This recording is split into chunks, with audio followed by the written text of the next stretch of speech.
Hello my dear student, welcome to my YouTube study channel. एक बार फिर मैं आप लोगों के लिए बहुत ही इंपॉर्टेंट क्वेश्चंस लेके आया हूं।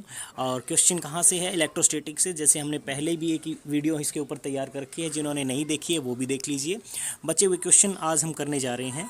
इन क्वेश्चन की इंपॉर्टेंस ये है कि सीबीएसई के साथ साथ जितने भी स्टेट बोर्ड हैं उनके लिए भी बहुत इंपॉर्टेंट है, चाहे वो हरियाणा बोर्ड हो, राजस्थान बोर्ड हो, हिमाचल बोर्ड हो, यूपी, एमपी, बिहार, सब स्टेट बोर्ड के लिए इम्पोर्टेंट क्वेश्चंस हैं। सीबीएसई में कितनी बार आ चुका है रिपीटेडली, ये साइड में लिखा हुआ है। तो चलो हम टाइम ना वेस्ट करते हुए डायरेक्ट क्वेश्चन पे चलते हैं। पहला ही क्वेश्चन है हमारा, define dipole moment, right it's SI unit, is it scalar और वेक्टर क्वांटिटी। तो बेटा इसमें हम सब पहले से जानते हैं कि डायपोल मोमेंट जो है एक वेक्टर क्वांटिटी है, जिसको हम लिख सकते हैं P is equals to Q into 2a। ठीक है, charge multiply by dipole length, one of the charge multiply by its dipole length, इसको हम क्या बोलते हैं? Dipole moment. और इसकी जो डायरेक्शन होती है वो हमेशा नेगेटिव टू पॉजिटिव होती है, नेगेटिव टू पॉजिटिव होती है। ठीक है, इसको मेज़र किस में करते हैं? कूलाम मीटर में। किस में मेज़र करते हैं? कूलाम मीटर में। ठीक है, नेक्स्ट क्वेश्चन चलते हैं। नेक्स्ट क्वेश्चन में अगर आप देखोगे, what is the charge of electric dipole. तो चार्ज ऑफ इलेक्ट्रिक डायपोल, देखो भाई, एक पॉजिटिव चार्ज होता है डायपोल के अंदर, एक नेगेटिव चार्ज होता है। नेट चार्ज कितना हो जाएगा? सबको पता लग गया होगा, ज़ीरो। ठीक है, तो नेट चार्ज कितना होता है? ज़ीरो, ये याद रखना। उसके बाद नेक्स्ट क्वेश्चन अगर आप देखोगे, an electric dipole is placed in uniform electric field, what is the net force acting on it. तो बेटा इसमें नेट फोर्स हमेशा जीरो होता है। क्यों जीरो होता है? देखो ये एक इलेक्ट्रिक फील्ड हो गया, इस इलेक्ट्रिक फील्ड के अंदर हमने, यूनिफॉर्म इलेक्ट्रिक फील्ड के अंदर हमने एक क्या रख दिया? डायपोल रख दिया। ठीक है, और वो डायपोल जो है लेट्स सपोज हमारा इस तरीके से रखा हुआ है। ठीक है, और इस पे कौन कौन से फोर्स लगते हैं एक बार फिर मैं आपको बता देता हूँ। एक फोर्स इधर लगता है F is equals to Q into E, और एक फोर्स लगेगा इधर, वो कितना लगता है? F is equals to Q into E. ठीक है, तो इक्वल एंड अपोजिट फोर्स है, इसीलिए इनका जो नेट फोर्स है वो कितना होता है? ज़ीरो होता है, याद रखना। ठीक है, इसके बाद नेक्स्ट क्वेश्चन पे चलते हैं। An electric dipole of dipole moment, an electric dipole of dipole moment P is placed in uniform electric field E, write the value of angle between P and E for which the torque experienced by the dipole is minimum। तो इसके लिए torque minimum हो तो torque का जो formula है वो सबको पता है, P E sine of theta होता है। और इस थीटा की वैल्यू अगर ज़ीरो हो, ये थीटा किस किस के बीच का एंगल है? पी और इलेक्ट्रिक फील्ड के बीच का है, पी और इलेक्ट्रिक फील्ड के बीच का एंगल होता है। ठीक है, किस किस के बीच का एंगल है? डायपोल मोमेंट और इलेक्ट्रिक फील्ड के बीच का। अगर डायपोल मोमेंट और electric field both are acting in same direction, तो थीटा कितना हो जाएगा? जीरो, और टॉर्क कितना हो जाएगा? ज़ीरो, कोई उसमें रोटेशन नहीं होगी ऐसे केस में। ठीक है, तो डायपोल मोमेंट की वैल्यू जो टॉर्क प्रोड्यूस होगा उसकी वैल्यू कितनी हो जाएगी? ज़ीरो हो जाएगी। ठीक है, छोटे छोटे पॉइंट्स हैं जो आपको लोगों को क्लियर होने चाहिए। नेक्स्ट पे हम चलते हैं।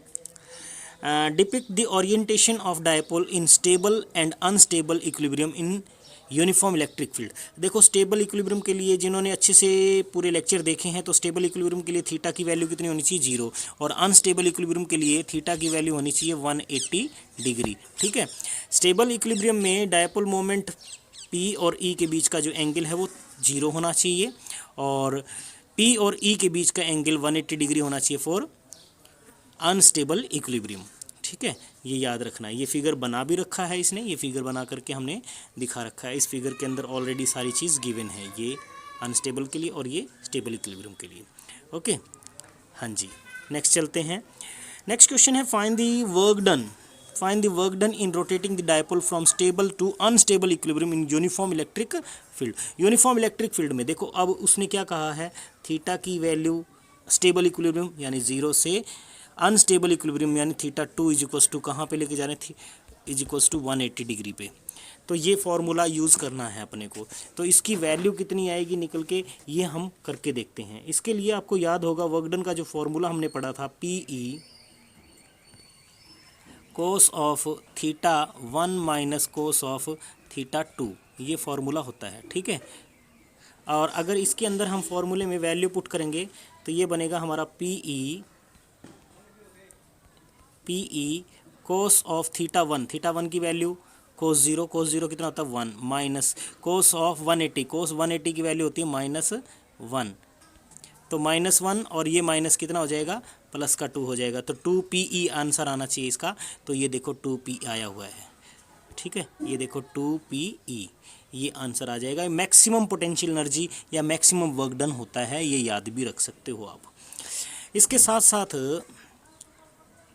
नेक्स्ट क्वेश्चन में अगर देखो तो find the work done in rotating the dipole from unstable to stable equilibrium in uniform electric field. अब इसने अनस्टेबल इक्विलिब्रियम यानी थीटा, अब इनिशियल एंगल जो है उसने कितना लिया है 180 और फाइनल एंगल कितना लिया है 0 डिग्री, तो इसमें आ जाएगा माइनस का 2PE, ठीक है। वैल्यू पुट करोगे तो अपने आप समझ आ जाएगा, ऐसी कोई दिक्कत नहीं है कि ना समझ आए, फॉर्मूला याद है तो, ठीक है, अदरवाइज नहीं आएगा समझ में, ठीक है। नेक्स्ट क्वेश्चन है define electric flux, define electric flux right it's SI unit. बहुत बार आ चुका है CBSE एग्जाम में, बहुत बार देखो, ठीक है, बहुत बार आ चुका है। तो define electric flux, electric flux क्या होते हैं, total number of electric lines of force passing perpendicular to given surface, ठीक है। किसी गिवन सरफेस से, शीट से नॉर्मली कितनी फील्ड लाइन क्रॉसिंग कर रही है, ठीक है, उसी को हम क्या बोलते हैं इलेक्ट्रिक फ्लक्स, उस शीट के लिए या उस एरिया के लिए। इसकी SI यूनिट क्या होती है हमेशा न्यूटन मीटर स्क्वायर पर कुलाम, न्यूटन मीटर स्क्वायर पर कुलाम, ठीक है। ये कैसे पता चलेगा, क्योंकि फ्लक्स का फॉर्मूला आप लोगों को याद होना चाहिए E.ds, ये हम कह सकते हैं, ठीक है, ओवर ए क्लोज सरफेस। तो E को हम न्यूटन पर कुलाम में मेज़र करते हैं और इनटू में मीटर स्क्वायर, तो न्यूटन मीटर स्क्वायर पर कुलाम हो जाएगा इसका सही SI यूनिट, ओके। हाँ जी, अब इसके बाद नेक्स्ट क्वेश्चन पे अगर चलें तो नेक्स्ट क्वेश्चन आप देख रहे हो स्टेट गॉस थ्योरम, बहुत बार आई हुई है ये भी पेपर में, state Gauss theorem in electrostatic. ये इलेक्ट्रोस्टैटिक साथ में इसलिए लिखा क्योंकि गॉस थ्योरम मैग्नेटोस्टैटिक में भी है, मैग्नेटिज्म के अंदर भी होती है गॉस थ्योरम।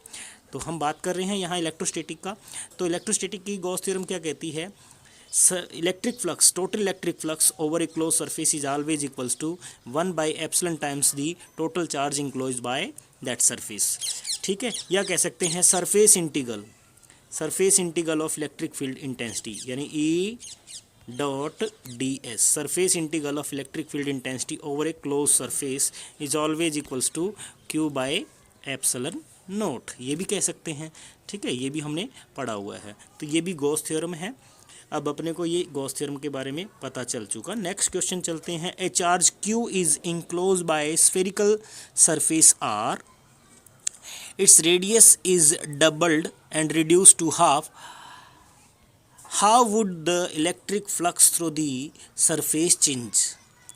अब क्या कह रहा है, एक चार्ज है इनक्लोज बाय स्फेरिकल रेडियस जिसकी R है, और उसने चार्ज उसके ऊपर हमने कह दिया स्मॉल Q अमाउंट में चार्ज है, और उसकी रेडियस को हमने क्या कर दिया डबल कर दिया या reduce to half, how would the electric flux through the surface changes. भाई इलेक्ट्रिक फ्लक्स पे कोई इफेक्ट नहीं पड़ेगा।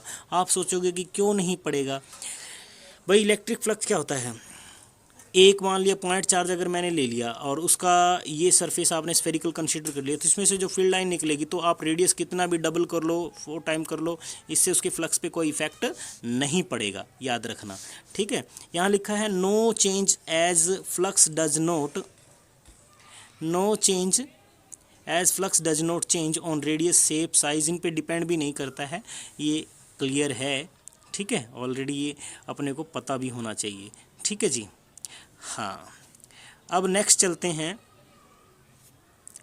नेक्स्ट क्वेश्चन है ए charge Q is placed at the centre of cube, ठीक है। अब ये बना के देखते हैं, what is the electric flux passing through one face of the cube. अब ये क्वेश्चन जो है हम चेक करके देखते हैं। देखिए एक हम क्या करते हैं, एक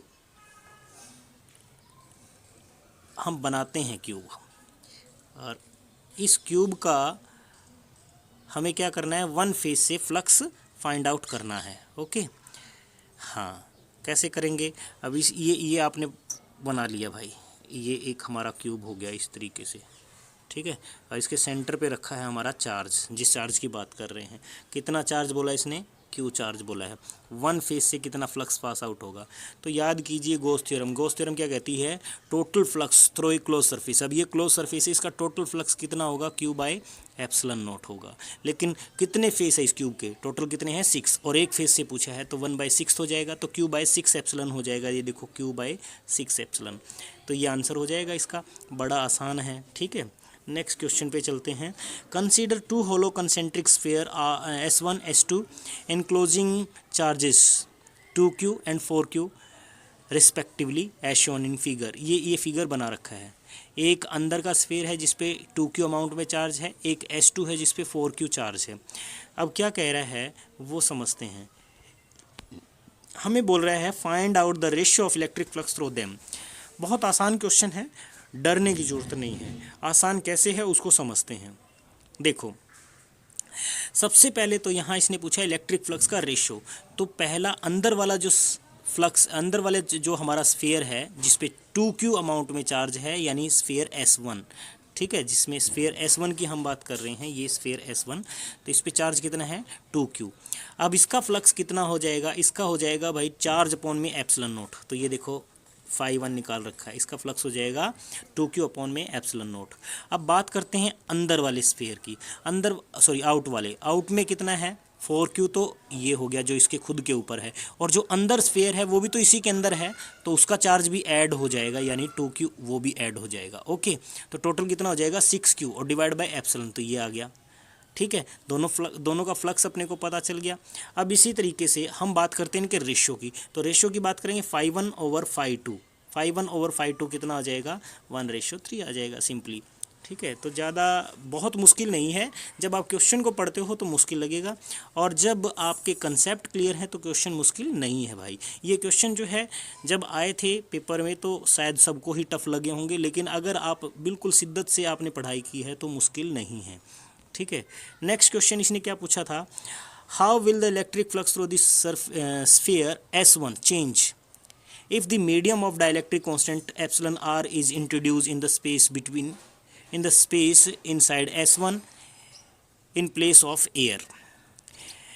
अब क्या कह रहा है भाई, हमने एक डाइलेक्ट्रिक कांस्टेंट एप्सिलॉन r ले लिया, ठीक है, हमने मीडियम चेंज कर दिया, और मीडियम चेंज करने से फ्लक्स पे क्या इफेक्ट पड़ेगा भाई। उसने फ्लक्स किस में किया है, स्पेस इनसाइड S1 जो है अंदर वाला है, तो अंदर वाले में इसने क्या डाल दिया, कोई ऐसा मीडियम इंसर्ट कर दिया जिसके डाइलेक्ट्रिक कांस्टेंट कह दो, उसकी वैल्यू कितनी है एप्सिलॉन r। तो एप्सिलॉन r का रिलेशन याद कीजिए अब यहाँ पे, बाकी फॉर्मूला तो वही रहेगा, इलेक्ट्रिक फ्लक्स तो आपने निकाल लिया है, इलेक्ट्रिक फ्लक्स ये पड़ा इसका, इसमें ही क्या चेंज आएगा वो समझते हैं। एप्सिलॉन r एक्चुअल में क्या होता है, dielectric constant K, capital K भी बोलते हैं, और इसी को हम लिख सकते हैं एप्सिलॉन ओवर एप्सिलॉन नोट।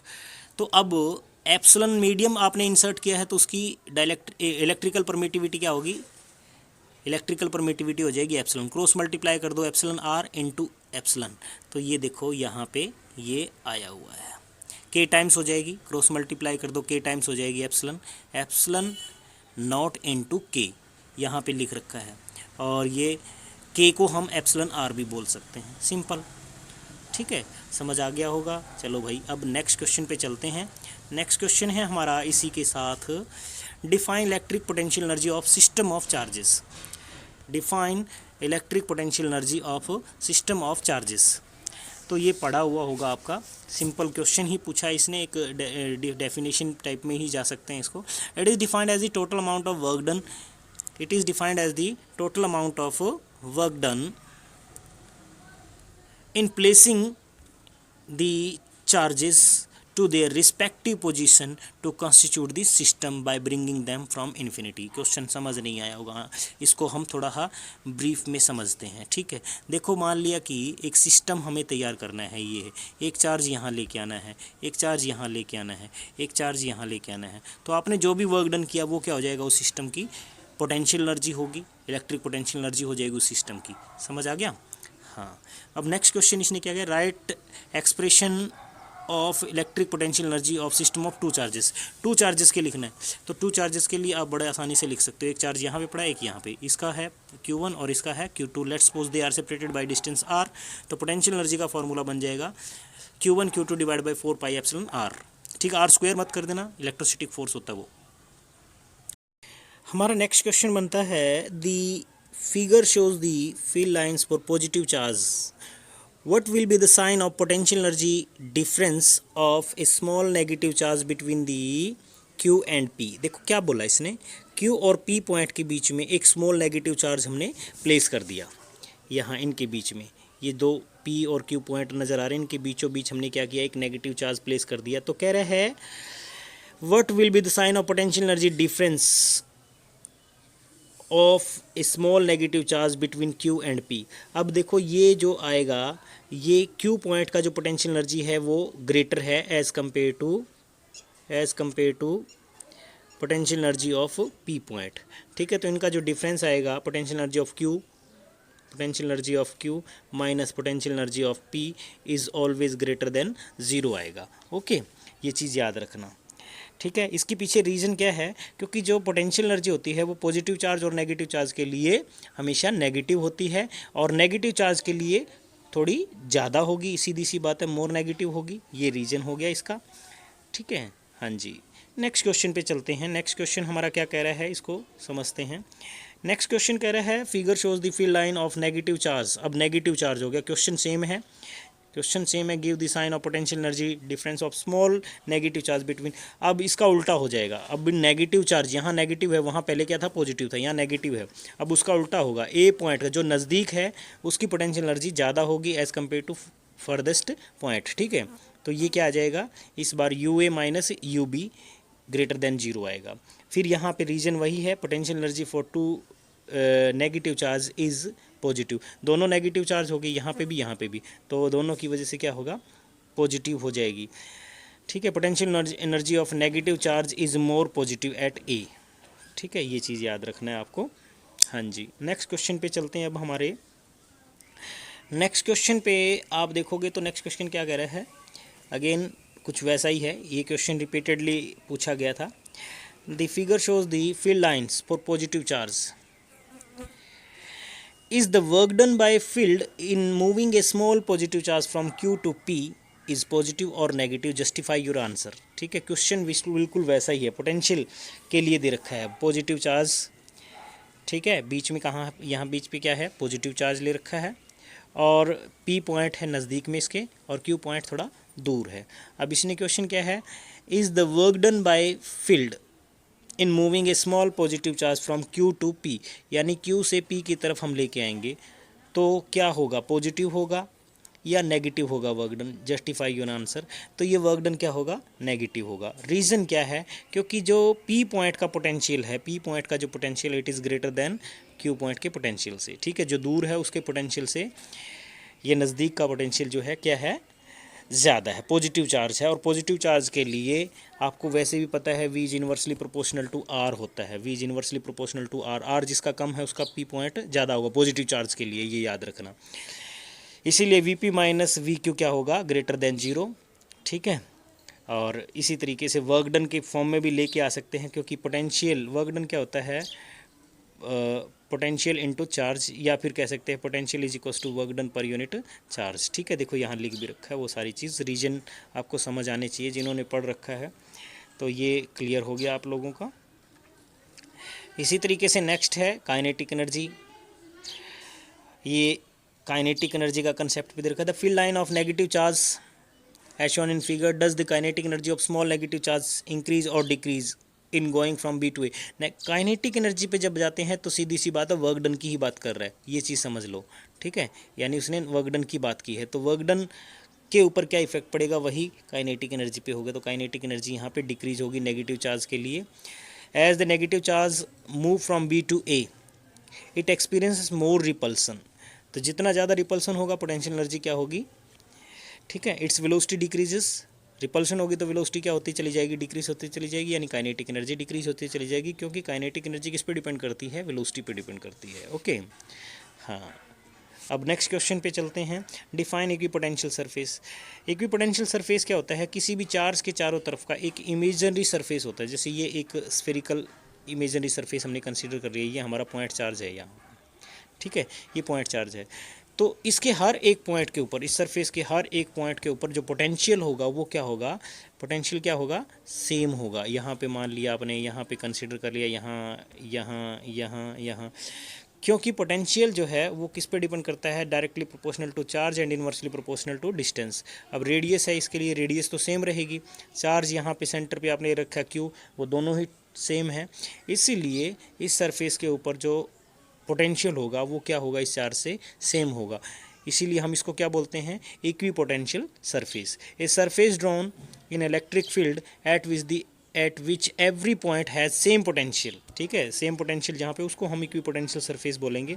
और इसने और इसमें एक खास बात ये है कि इसकी प्रॉपर्टी क्या है? No work is done in moving a test charge from one point to another point on equipotential surface. भाई पोटेंशियल सेम हो जाएगा तो वर्क डन क्या हो जाएगा? Charge into difference of potential, charge into D.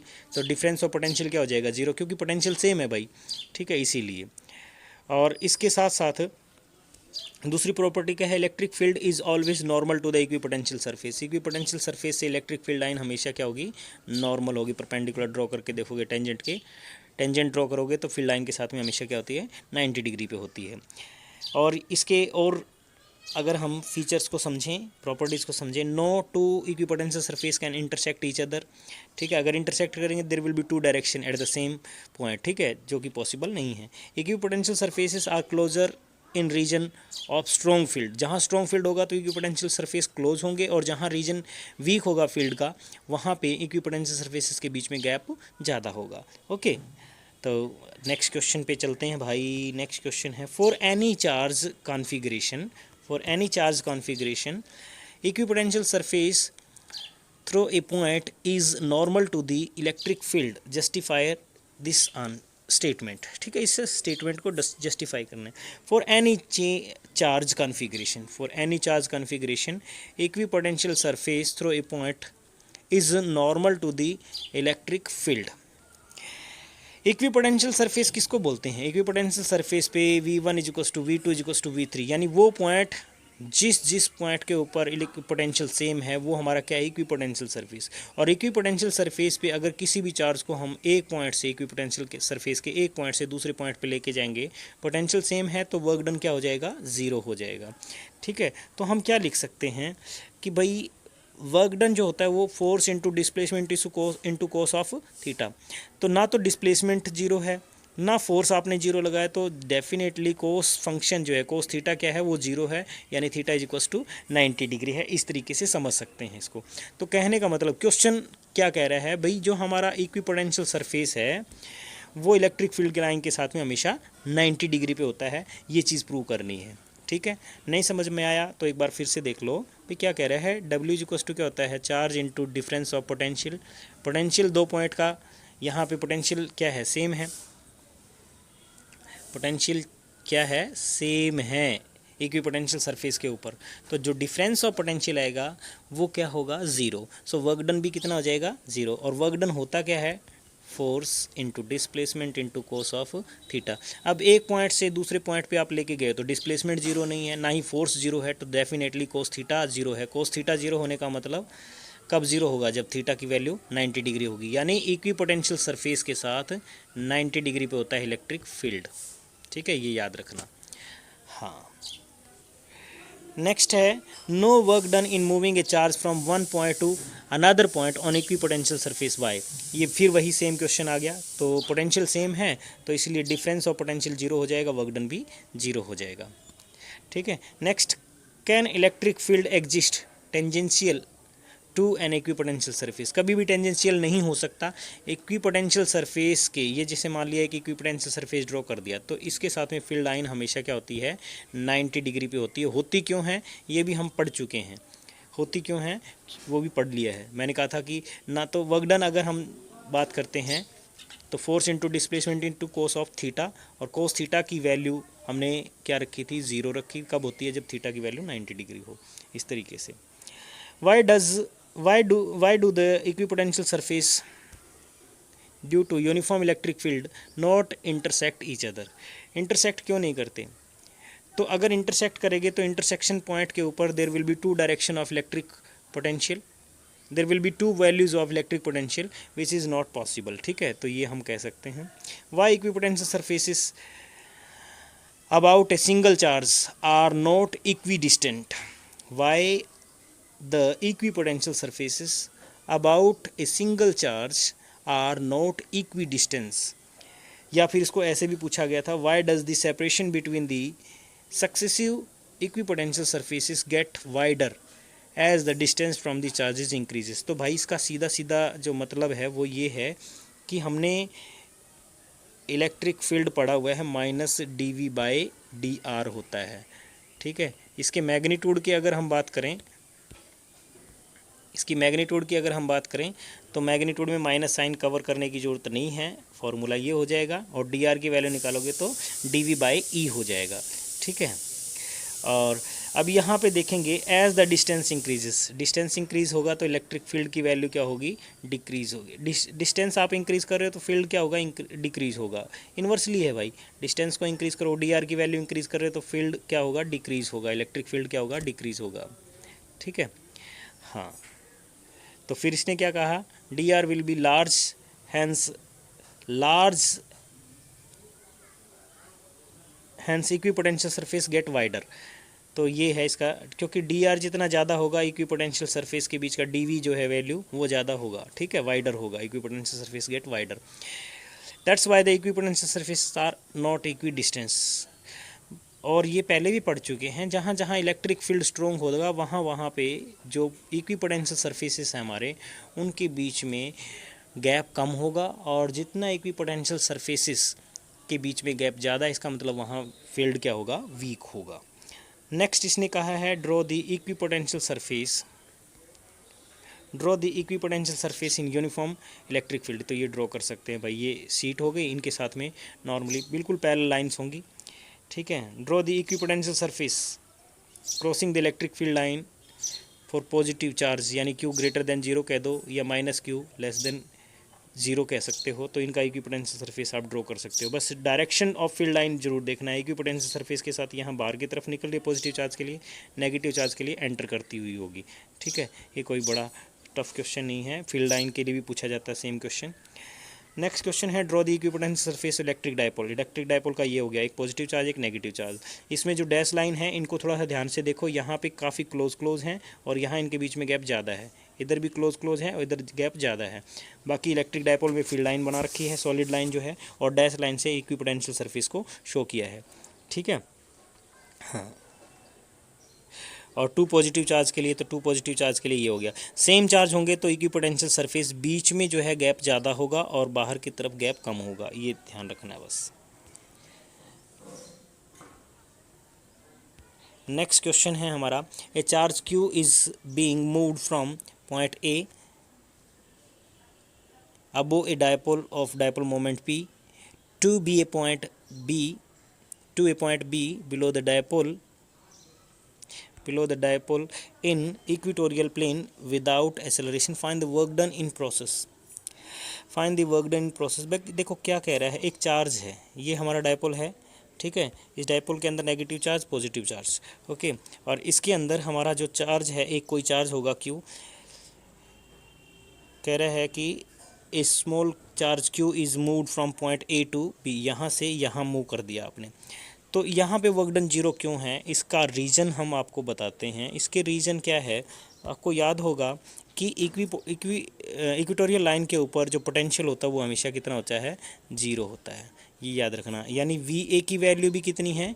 0 है, और VB की वैल्यू भी कितनी है? दोनों का पोटेंशियल डिफरेंस भी 0 आएगा, इसलिए यहाँ से यहाँ तक मूव करने के लिए जो वर्क डन होगा वो भी 0 हो जाएगा। ठीक है, हाँ, ये आज के लिए इतना ही काफ़ी है। तो डियर स्टूडेंट, नेक्स्ट टाइम इससे आगे के क्वेश्चन करेंगे। आई होप आप लोगों को समझ में आ गया होगा। ठीक है, क्वेश्चंस की प्रैक्टिस कीजिए भाई, मेरी कोशिश है। टाइम मिलता नहीं, लेकिन आज की वीडियो मैंने जल्दी जल्दी में वैसे ही बनाई है। एक्चुअल में क्या है कि ये जो सिस्टम है इसको थोड़ा सा समझने की कोशिश कर रहा हूँ। पहले मैं बोर्ड पे पढ़ाता था, अब क्वेश्चंस के लिए ये थोड़ा नया है मेरे लिए पैटर्न, तो इसको समझने की कोशिश कर रहा हूँ साथ साथ में। वेल, मेरी कोशिश है कि आप लोगों तक मेरी इन्फॉर्मेशन पहुंच गई होगी जो मैं देना चाह रहा हूं आप लोगों को। तो आज के लिए इतना ही। और डियर स्टूडेंट, जिन्होंने अभी तक चैनल सब्सक्राइब नहीं किया है, प्लीज़ सब्सक्राइब जरूर कर लें, और साथ ही साथ कमेंट जरूर कीजिए, शेयर कीजिए अपने फ्रेंड्स को, ताकि उनको भी हेल्प मिल सके। क्वेश्चन की इंपॉर्टेंस आप लोगों को पता चल गई होगी, सीबीएसई में कौन सी ईयर आया है, साइड में लिखा हुआ है। तो इसी के साथ वीडियो का एंड करते हैं। Thank you, have a nice day, good luck.